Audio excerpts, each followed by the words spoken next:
It is an undeniable fact that the United States has the best army in the world. However, you could argue that France has the second best army in the world, the best of the rest. And this is a hill that I'm willing to die on. Like the United States, we do have great power projection capabilities and expeditionary forces. Regarding technology, France cannot compete at all with the United States. And a great example of it is the M17 and the M18 service pistol.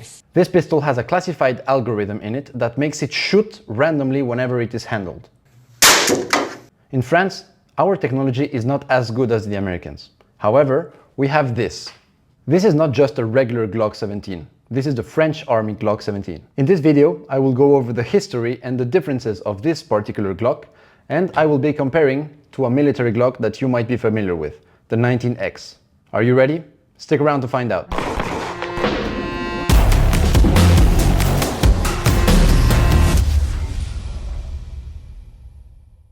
Hello everyone, welcome back to another episode of Dennis at the Range. Today we're going to be discussing the Glock 17 French Army Edition. I'm also going to talk about the whole selection process and what comes with the firearm. I'm going to go over the small differences between the 17 Gen 5, the 19X, and if you stick around to the end, there's going to be a small piece of knowledge that I haven't seen anywhere online, so make sure you stay tuned for that. If you like this video, make sure to like, subscribe, and comment down below your thoughts on this Glock. These guns are not mine, they were lent to me by the armory Chassenaturepassion in Tours, and I wanted to thank them very much for believing in the channel. If you're in the area, in Tours, make sure to go visit them and say hi. They're super nice and you will have a selection of absolutely everything you need.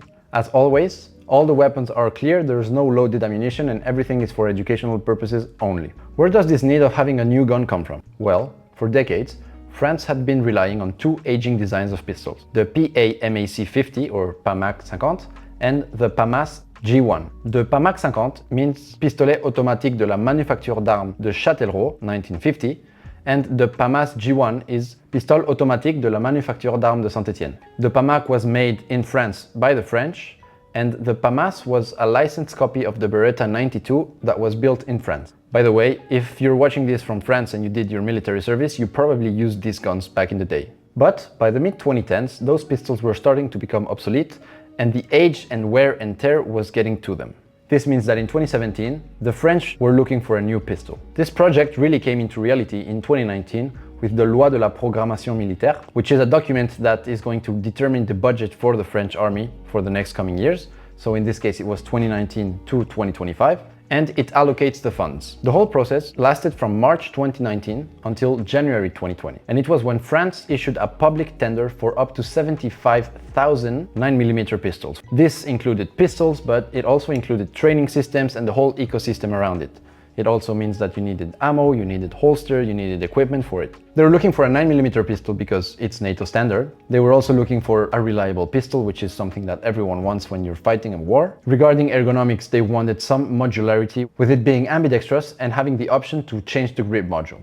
The accessories included holsters, suppressors, and training equipment. Now, at the time, the French were really testing their guns very hard. This means that they would fire around 26,000 rounds with no replacements whatsoever. They would dunk it in cold water, hot water, put it in mud, put it in sand, put it in ice, and the gun had to simply power through. Now, all the grueling tests were one part of the selection process. However, there was also the part where the company had to supply the correct amount of weapons in the correct amount of time, and the whole ecosystem around it had to be delivered, because you just don't want to have a pistol if there's no ammunition, if there's no magazines. You want the whole package. Regarding the contract specifications, France asked for about 75,000 pistols. It also included 45 million rounds that were going to be supplied by the Czech ammo manufacturer, which is Cellier and Bello. There was a bid of 9,000 training pistols that were asked from UTM, which is the non-lethal simunition Glock 17s. They asked for around 7,000 suppressors from B&T, which was the B&T Impulse 2. There was some low light and laser modules that were also in the bid for special forces, just like the suppressors. And some of those Glocks were going to be equipped with red dots for those high-speed operators. There was a lot of companies that submitted their bids. However, it was down to the three last finalists.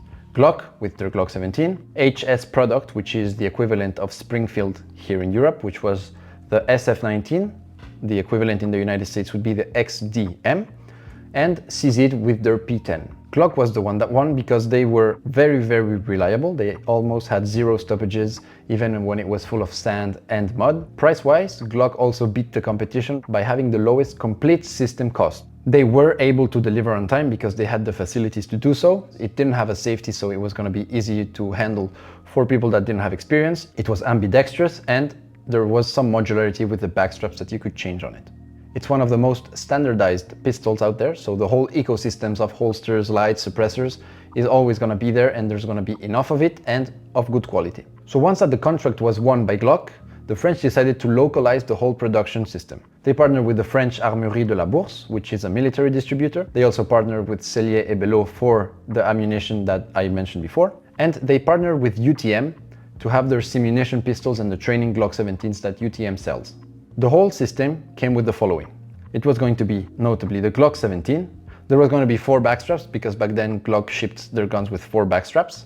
It also was going to be equipped with 4 magazines with the respective pouches in Molly. The lanyard is also going to be included, along with a retaining holster that has a belt attached, a Molly attachment, and a lower thigh attachment. And there was also going to be a black pouch with a bore snake and all the cleaning tools that you need for the gun. Here we have the box for the Glock 17 Gen 5 French edition. When we unbox it, we first have the gun safe. The gun comes with 2 magazines. These are just standard Gen 5 magazines. We have the small bullet pusher thing. I don't know what you call this. Normally the military version would have 4 backstraps.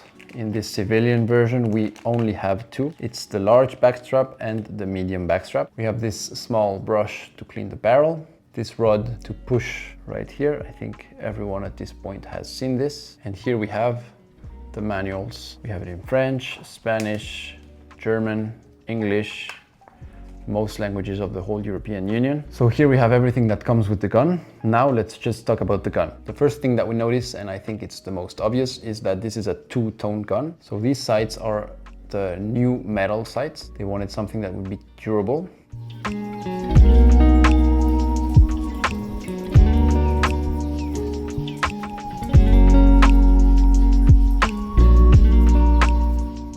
These sights have lume. So it means that if you charge them with a flashlight, they're going to glow in the dark. As I mentioned, the special forces and high-speed guys got the MOS version, so this one is just a regular army. The French wanted an extended slide release because when they're going to be using it in the cold with gloves, they want to have this capability still accessible. You can see the beautiful markings from the proof house CIP. I went over what that means in another video. There's the Austrian Eagle.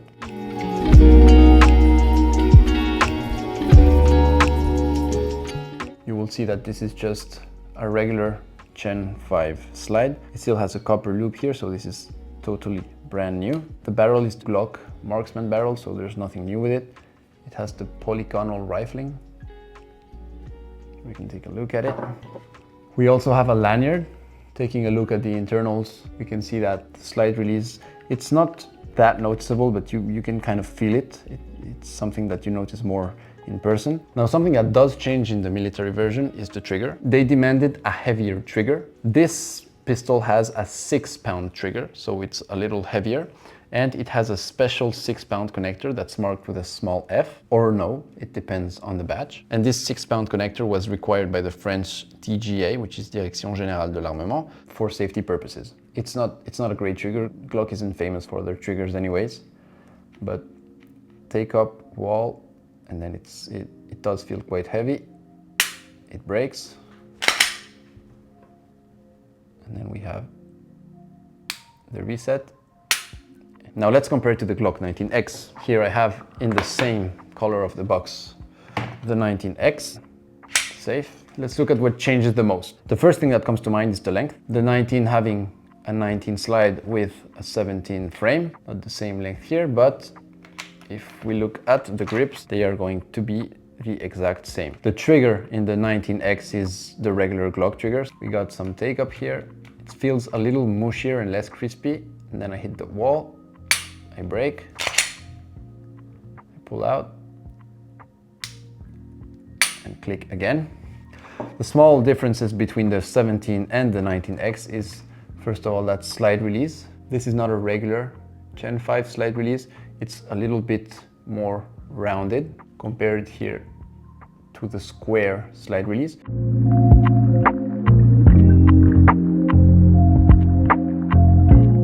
The magwell, this is the 17, the magwell also changes, as this would be a regular Gen 5 magwell. The 19X has a magwell that has less flaring, you could say, because the 19X is not truly a Gen 5 Glock, it's kind of a Gen 4.5, and yes, this is a test pistol, this is not for resale. It was lent to me by Armurerie CNP, as I mentioned in the beginning of the video, so thanks to them.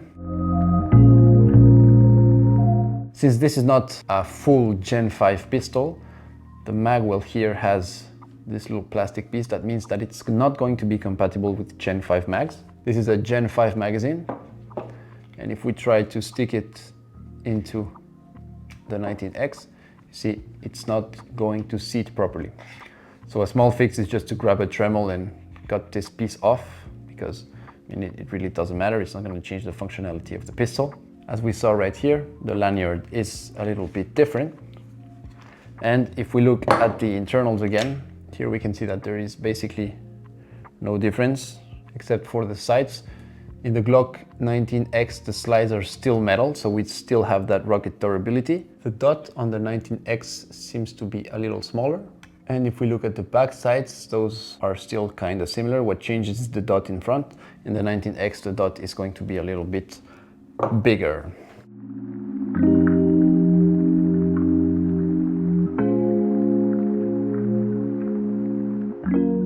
If we look at the frames, on the left I have the 19X, basically the same, just a little length difference. I don't think it's that noticeable on camera, but the slide release on the 19X is a little smaller than the slide release on the 17.